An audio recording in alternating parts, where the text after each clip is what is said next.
Now, a tarot reading functions a little bit differently. I was trying to decide if I want to do card readings and then reflect on tarot and oracle separately, but we're just going to do them as two separate bits. Tarot readings are a specifically designed set of cards which has a major arcana numbering 0 to 21, it's 22 cards, and then a minor arcana 1 through 10 plus court cards. Some decks will have 3 court cards, some decks will have 4.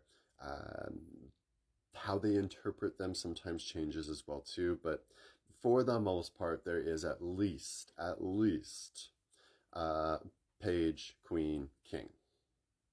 At least. I do believe the knight was in the original set as well too, but I had someone debate me on that the other day and I'm tripping over myself anyway thinking about it. Neither here nor there. When you have this setup established structure, it's representing major constructs and then the 4 elements underneath life that helps to build back towards the major constructs, making a reciprocal energy form of life following itself. This is represented very much in the major arcana, going from the Fool to the World, as the world is very much the gateway that the Fool is walking back into, the larger perspective on the smaller moment.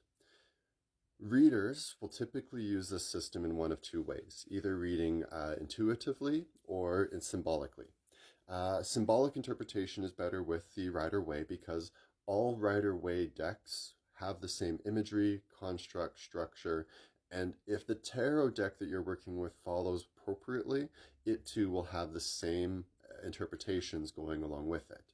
Some people take a little bit of artistic license with the interpretations. This is mostly done with the actual element cards and suit cards, the wands, the swords, the cups, and the pentacles. And this creative license is usually working within the element that we're representing: air, earth, fire, water, with number values 1 to 10, which you could then apply against numerology. So they're not inaccurate, but if you're looking for a symbolic reading, someone using a different deck can sometimes throw you for a mild loop. So it's good to know what deck your reader is using, whether it is Rider-Waite or Rider-Waite equivalent, or an artist's personal interpretation. I use a Heindel deck a lot in my readings, and it is more of an artist interpretation. They even go so far as to change some of the major arcanas, just enough that it's still within the same flavor, but not necessarily the same direction to that same flavor.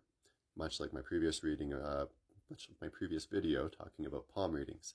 Sometimes people take a license to look at things from a different angle based on their own experiences.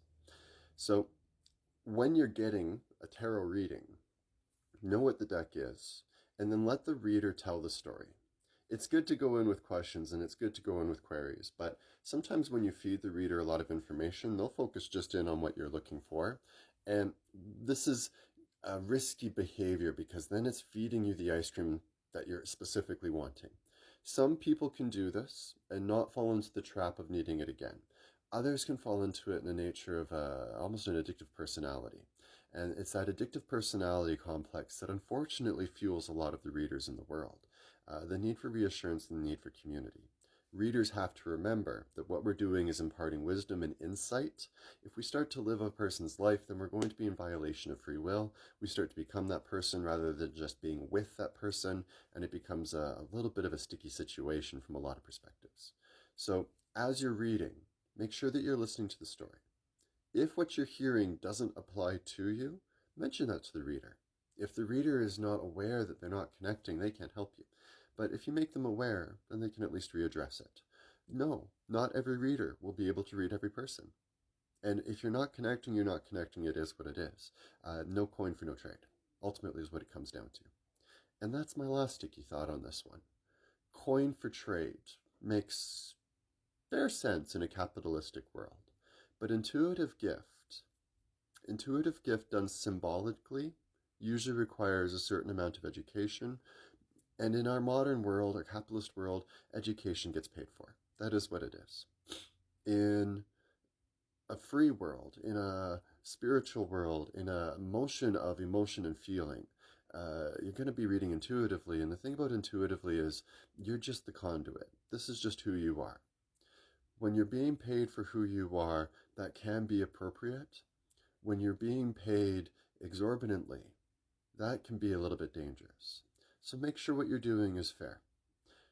I honestly think that every human being should be starting at $100 an hour and then restructure the rest of your society around that. It's the only way you can really reset the system of capitalism, by equalizing everybody to the same value, CEOs and janitors alike. And then figure it out from there.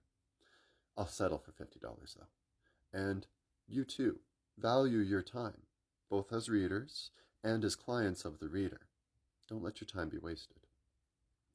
Lastly, the cards are never meant to dictate to you an absolute path. The only absolute in life is that your free will is your own. And so making sure that you're not seeing the cards as, shall we say, the word of the divine. It's not quite that accurate. It can provide accurate insights that may bring you to the realization of accuracy, but that's you. The cards are just a tool, just a device through which you can open up your perspective a little bit larger.